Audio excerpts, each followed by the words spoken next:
Whether I'm working with therapy clients, tracking my workouts, looking at my sleep, or reviewing healthcare data, I find myself asking the same question. What information is this giving me?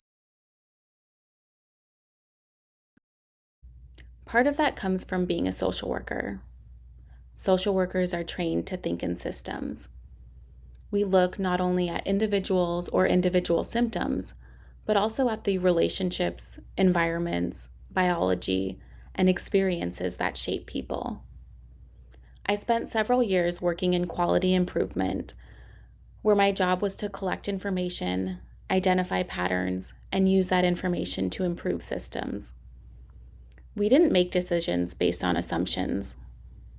We gathered data, we asked questions, we tested ideas, we learned. At that time, I found myself doing something similar in my own life.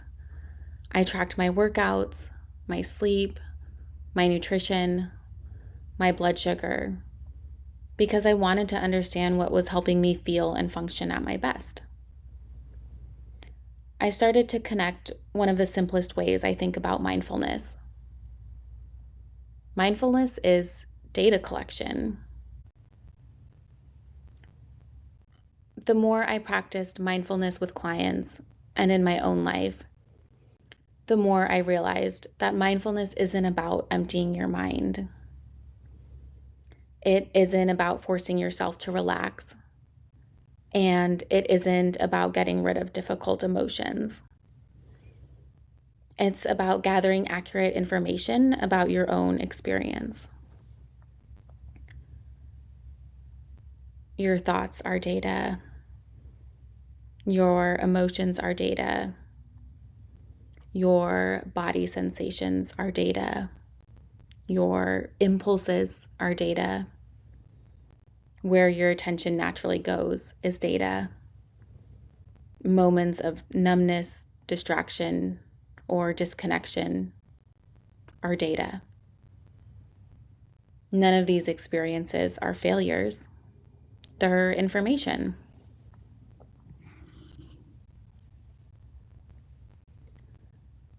Most of us move through life assuming we already know what's happening. We label our experiences almost instantly. I'm anxious. I'm overwhelmed. I'm fine.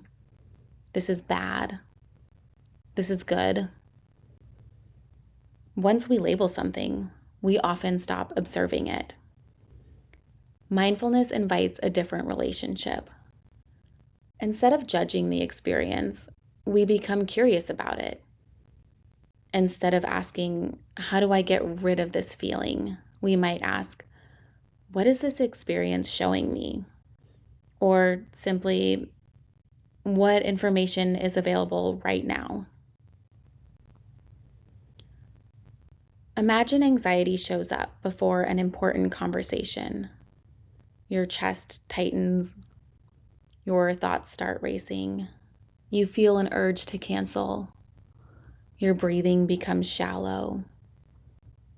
If anxiety is the enemy, we probably try to make it disappear. But if anxiety is information, our relationship with it changes. We become curious. What is my nervous system responding to? Maybe this conversation matters deeply. Maybe I'm worried about being misunderstood. Maybe I don't feel prepared. Maybe the situation reminds my nervous system of something I've experienced before. None of these explanations may be the whole story. They're simply possibilities worth exploring. These sensations themselves don't automatically tell us what to do. A racing heart doesn't necessarily mean you're in danger. An urge to avoid doesn't necessarily mean you should cancel. The data simply describe what's happening. And from there, we can ask, what might this mean? What response would be most helpful? Sometimes our bodies give us information before our minds have words for it. A tight jaw, a heavy chest, a burst of energy, a feeling of shutting down. Mindfulness helps us notice these patterns a little sooner. We already understand this in other areas of our lives. We track steps, our sleep, blood sugar, heart rate. We gather information because better information helps us make better decisions. What if we approached our emotional lives with that same curiosity? Curiosity changes the quality of the information we collect. Without curiosity, we often stop observing and start assuming. The information we collect isn't the end of the story, it's the beginning. It helps us recognize patterns, it helps us make decisions, it helps us choose what we want to practice. Because every repeated experience teaches our nervous system something.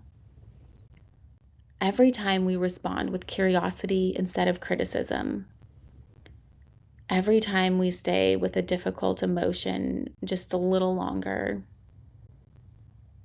every time we notice a pleasant moment instead of rushing past it,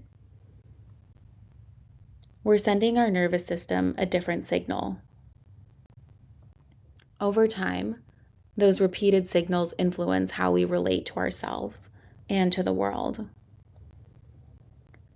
The goal isn't to collect data for the sake of collecting data. It's to understand yourself a little more clearly, because understanding creates options, more awareness, more flexibility, more choice.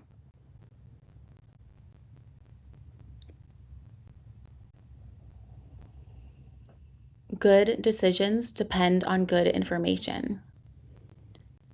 And the way we respond to ourselves depends on the information we've collected. So this week, instead of asking, how do I stop feeling this? Try asking, what information is this giving me? Then notice what happens.